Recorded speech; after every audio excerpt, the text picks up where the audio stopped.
ব্রজেশ্বর রায় ছিলেন একজন ধনী জমিদার। তার প্রতিপত্তির অভাব ছিল না, কিন্তু ভাগ্যের কি নির্মম পরিহাস। স্ত্রী চেয়েছিলেন রাজবংশের কোনো কন্যাকে বধূরূপে গ্রহণ করবেন, কিন্তু তিনি ভালোবেসে বিয়ে করলেন এক দরিদ্র ব্রাহ্মণ কন্যা পুণ্যশীলা। পুণ্যশীলা যেমন রূপবতী তেমনই গুণবতী, কিন্তু একটাই সমস্যা ছিল, তিনি গরিব ঘরের মেয়ে। ব্রজেশ্বর রায়ের মা এই বিয়ে একেবারেই মেনে নিতে পারলেন না। শাশুড়ির কাছ থেকে প্রতিদিন গঞ্জনা, অবহেলা আর লাঞ্ছনা সহ্য করতে করতে একদিন পুণ্যশীলা বুঝতে পারলেন এই ঘরে তার কোনো স্থান নেই। একদিন ভোরবেলা শাশুড়ি তার সামনে দাঁড়িয়ে বললেন, তোর মতো দরিদ্র ঘরের মেয়েকে আমরা বউ করে এনেছি বলে সমাজে আমাদের সম্মান নষ্ট হচ্ছে। এবার তুই এখান থেকে চলে যা। পুণ্যশীলা অসহায় হয়ে বলল, আমি কোথায় যাব মা? শাশুড়ির আগে ফেটে পড়লেন, তোর বাবার বাড়ি যা, না হলে যেখানে খুশি মর। বিধ্বস্ত পুণ্যশীলা কোনো প্রতিবাদ করলেন না। স্বামীর কাছে একবার যাওয়ার কথা ভাবলেন, কিন্তু তিনি তখন বাড়িতে নেই। সে ভেবে নিল, যদি তার স্বামী সত্যিই তাকে ভালোবাসতেন, তবে কি তিনি একবারও এসে তাকে রক্ষা করতেন না? চোখের জল ফেলতে ফেলতে তিনি পা বাড়ালেন অজানা ভবিষ্যতের পথে। সেদিন রাত নেমে এল।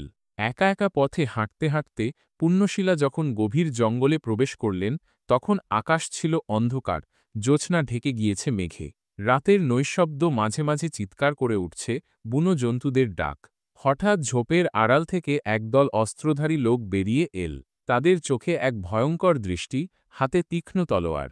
এই মেয়ে, এখানে কি করছিস? একজন বলল। পুণ্যশীলা কাঁপতে কাঁপতে বলল, আমি পথ হারিয়ে ফেলেছি, আমায় ছেড়ে দিন। ডাকাতরা হাসতে লাগল। একটা মেয়ে একা জঙ্গলে এসেছে, নিশ্চয়ই কারো কাছ থেকে পালিয়েছে। এখন তোকে আমরা আমাদের সঙ্গে নিয়ে যাব।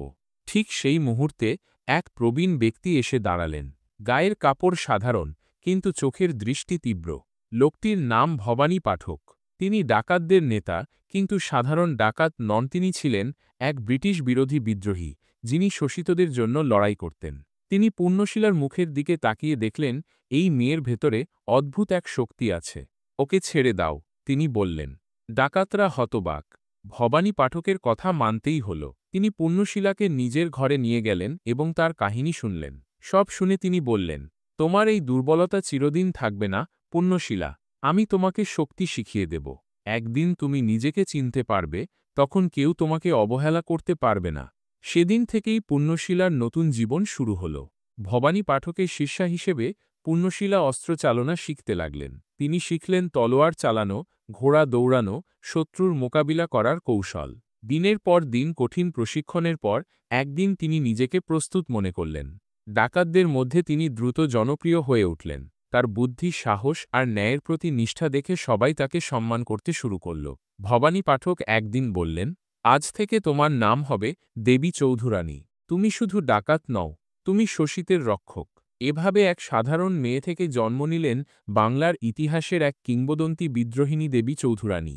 দেবী চৌধুরানী শুধু ডাকাতদের নেতা নন, তিনি ছিলেন বাংলার মানুষের ত্রাণকর্ত্রী। অত্যাচারী জমিদাররা গরিব প্রজাদের ওপর জুলুম করত, কর আদায়ের নামে নিরীহ গ্রামবাসীদের সর্বস্ব লুটে নিত। দেবী চৌধুরানী তাদের বিরুদ্ধে বিদ্রোহ ঘোষণা করলেন।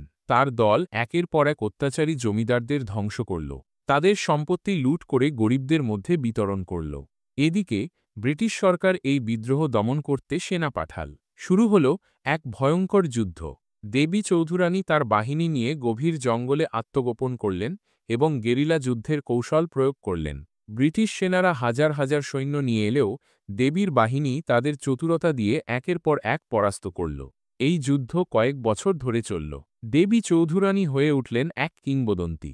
এদিকে ব্রজেশ্বর রায় নিজেই একদিন সর্বশান্ত হলেন। অত্যাচারী ব্রিটিশ সরকার তার সব সম্পত্তি বাজেয়াপ্ত করল।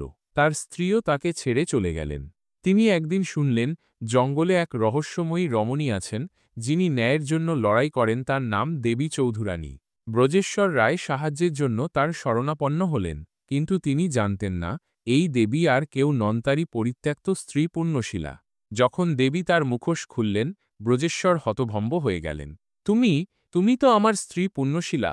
দেবী বললেন, হ্যাঁ, আমি সেই নারী যাকে তুমি একদিন পরিত্যাগ করেছিলে। আজ তুমি যখন বিপদে, তখন আমার কাছে এসেছ। বলো, কি চাও? ব্রজেশ্বর কান্নায় ভেঙে পড়লেন। তিনি ভাবলেন, হয়তো দেবী তাকে প্রতিশোধ হিসেবে হত্যা করবেন। কিন্তু দেবী চৌধুরানী প্রতিশোধ নিলেন না, বরং বললেন, নারী শুধু প্রতিশোধ নিতে জানে না, ক্ষমা করতেও জানে। তিনি ব্রজেশ্বরের সম্পত্তি ফিরিয়ে দিলেন এবং তাকে নতুন করে জীবন শুরু করার সুযোগ দিলেন। দেবী চৌধুরানী একদিন বুঝলেন তার কাজ শেষ। তিনি তার সমস্ত সম্পত্তি দরিদ্রদের মধ্যে বিলিয়ে দিলেন। তার সৈন্যদের বললেন, আমি আমার লক্ষ্য পূরণ করেছি, এবার আমি বিদায় নেব। ভবানী পাঠকের মতো তিনিও সন্ন্যাস গ্রহণ করলেন।